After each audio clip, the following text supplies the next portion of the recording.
no estás lejos. Entonces el escriba le dijo: Bien, maestro, verdad has dicho, que uno es Dios y no hay otro fuera de Él, y el amarle con todo el corazón, con todo el entendimiento, con toda el alma y con todas las fuerzas, y amar al prójimo como a uno mismo, es más que todos los holocaustos y sacrificios. Jesús entonces, viendo que había respondido sabiamente, le dijo: No estás lejos del reino de Dios. Y ya ninguno osaba preguntarle.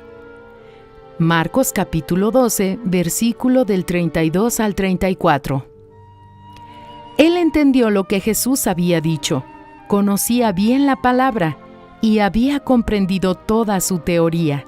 Era religioso y había dado una respuesta sabia, y el Señor Jesús le dijo que no estaba lejos del reino de Dios.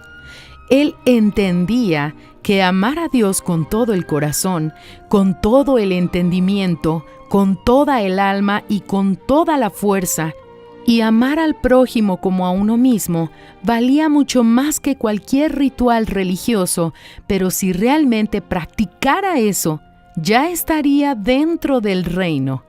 Conocer es el primer paso. Entender es medio camino andado.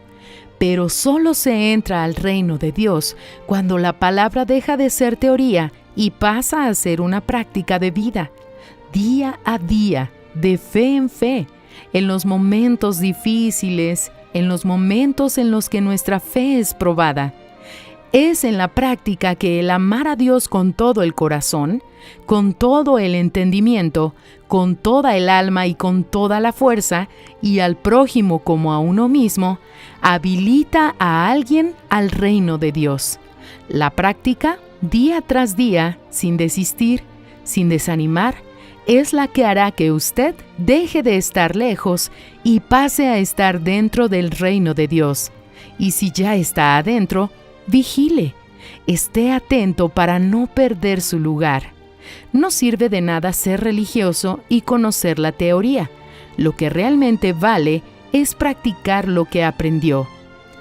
Fragmento del libro El pan nuestro para 365 días del obispo Edir Macedo.